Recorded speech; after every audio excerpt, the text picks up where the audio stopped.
Hello, everyone, and welcome to the last day of electrochemistry. So, today we're going to focus in on a topic that we've brought up a little bit before, and that's going to be how activity relates to electrochemical potentials. So, here we're going to take advantage of a key feature, which is that activity really is telling us about the Gibbs free energy of a non ideal system. And it turns out there's really no better way to measure the Gibbs free energy of a system than to directly measure it through an electrochemical potential. So we're going to essentially take advantage of this by looking at our good old friend, the Nernst equation. So our Nernst equation relates the measured potential of a system to its standard state potential by, again, the reaction quotient. However, one of the things that's worth acknowledging here is that this reaction quotient is really a ratio of chemical activities and not just the simple molalities that we'd wish it to be. However, we can go ahead and split up our reaction quotient into its ideal and its non-ideal components. So our ideal reaction quotient is our good old friend products over reactants, just dealing with the molalities of the system. The um, the activity, the reaction quotient of our activities, however, is specifically dealing about with the ratio of the non-idealities, or again, the ratio of our activity coefficients. So if we really want to know about the non-ideality of a system and its deviations from ideal behavior, this is the value I'm really going to be interested in. So we can go ahead and try and isolate this behavior by, first of all, using natural log laws to split our equation up into a natural log of our ideal and a natural log of our non-ideal behavior. And then what we can do is add our natural log of our activity coefficients to both sides, and then move our potential over here to the right side, and then divide the whole thing by RTNF to get rid of this nasty precursor. And when we do this, what I'm left with is the difference in between my standard state and my measured chemical potential, all over essentially a big unit conversion based on the number of electrons being transferred in this chemical reaction. And then I'm going to essentially subtract out the ideal behavior. So what this means is that I can figure out my activity coefficients if I have one, or the ratio of my activity coefficients if I have multiple activity coefficients present in this Q, simply by knowing the chemical potential of my system, measuring the potential of my reaction, and then simply knowing the molalities of everything that I put into solution. So this is actually a very direct way of trying to determine the non-ideal behavior of a real system. So this is going to be a very powerful way of determining activity coefficients. However, let's be honest, this general expression is a little bit ungrounded. So let's try and relate this more general expression to a real chemical system. So when trying to evaluate chemical behavior, a classic case to try and examine is what's called the Harned cell. So this is actually one of the more simple electrochemical cells, and it's one of the cells that's the most important to determine its behavior, because the Harned cell is literally combining together a standard hydrogen electrode for an anode and using this as the electron source for a silver-silver chloride cathode. And so if I'm able to determine the potential of this reaction, then ta-da, I'm also able to accurately determine the electrochemical potential for silver-silver chloride, which is our practical reference point in most electrochemical reactions. So a very important reaction to have adequately described. So in order to try and describe the system, we're first going to want to examine what our net chemical reaction is.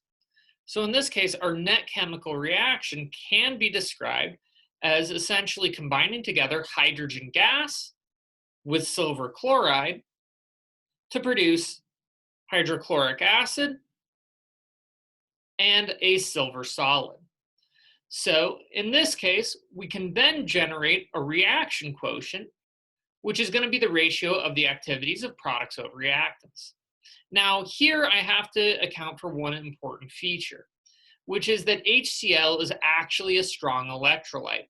So in truth, it's going to fall apart into protons and chloride ions. And our only major reactant that's going to show up in a reaction quotient is going to be hydrogen gas, again, raised to the half power because of our 1/2 coefficient. Also, since this is an electrochemical reaction, it is important to point out that I'm going to be transferring one electron from my half hydrogen molecule to the silver metal.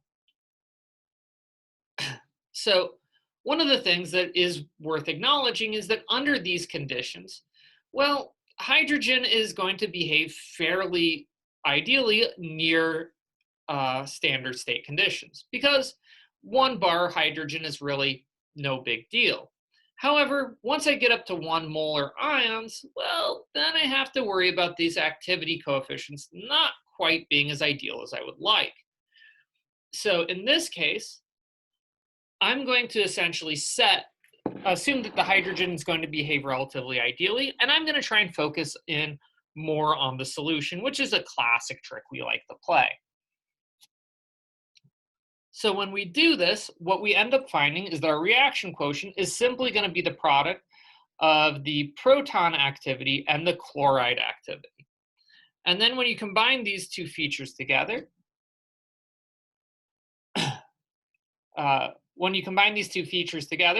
what you'll notice is we can go ahead and split out this behavior into our ideal reaction quotient, at which point I'm going to treat those activities as molalities.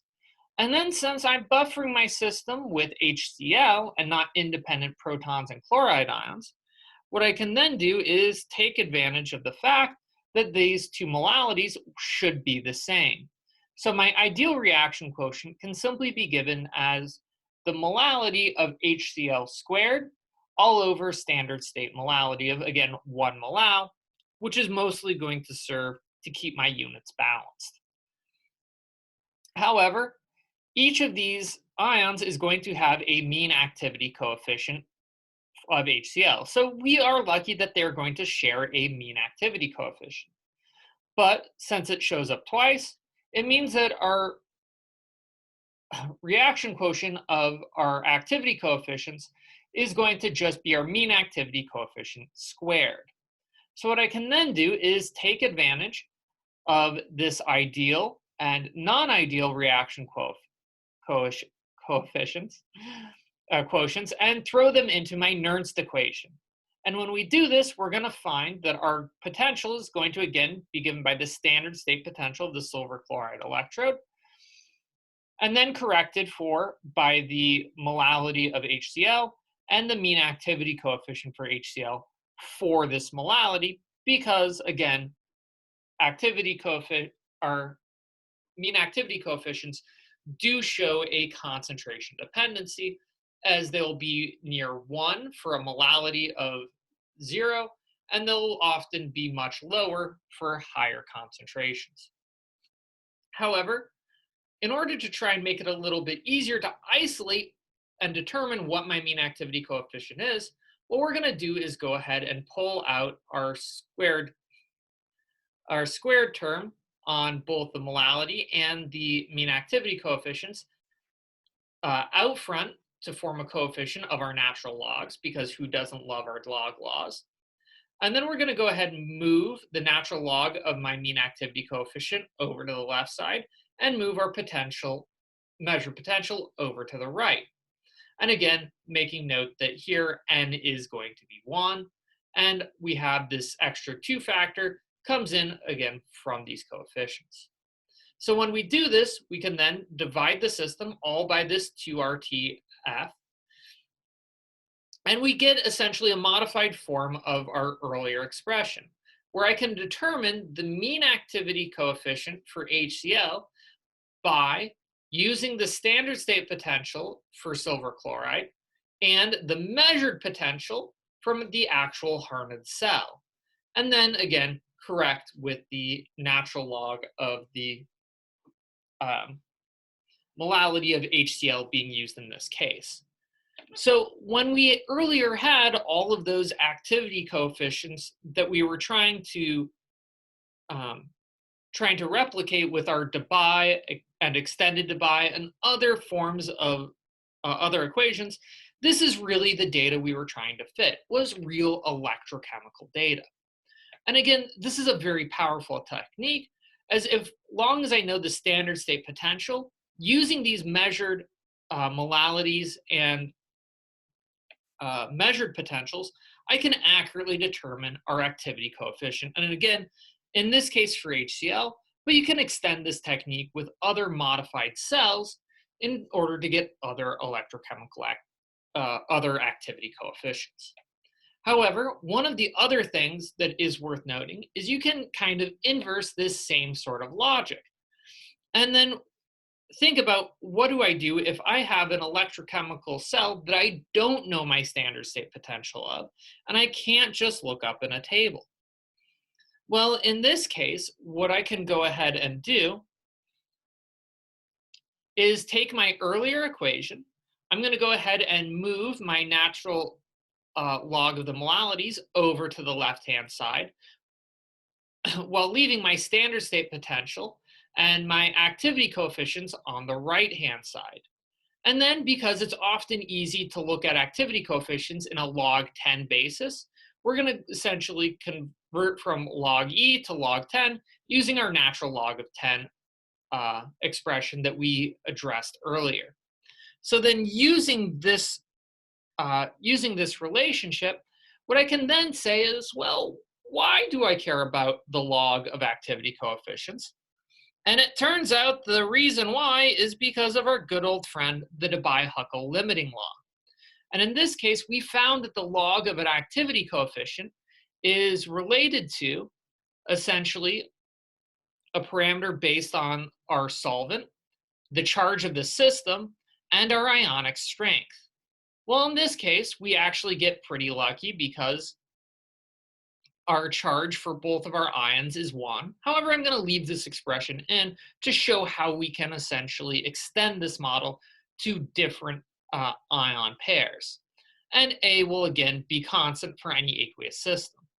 But where we get really lucky is that the only ion present in the system is going to be our HCl.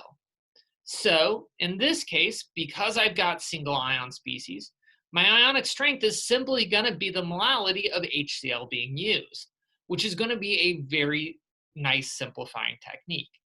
So this means that under these dilute conditions, which control the Debye-Huckel limiting law, I can essentially relate my potential and concentration to my standard state potential, and again, a longer expression for my standard state conditions. So what I can then do is, using this equation, I can note that this has the general form of a linear equation. So I'm going to know the molality of my HCl, and I'm going to be able to measure my potential. And I'm also going to be able to measure the molality of my HCl, and everything out here is just a constant. Faraday's constant is a constant. A depends only upon the presence of the solvent. Our measurements should be made isothermally, and again, R is the ideal gas constant. So I now have a general linear equation where I can put in various values that I measure for Y and various controlled concentrations for my X, leaving a well-known expression for my slope, and all this leaves me behind with is my good old intercept. So I can then go ahead and fit this data again under low concentration systems to make sure that the Debye-Huckel holds, to determine my standard state potential.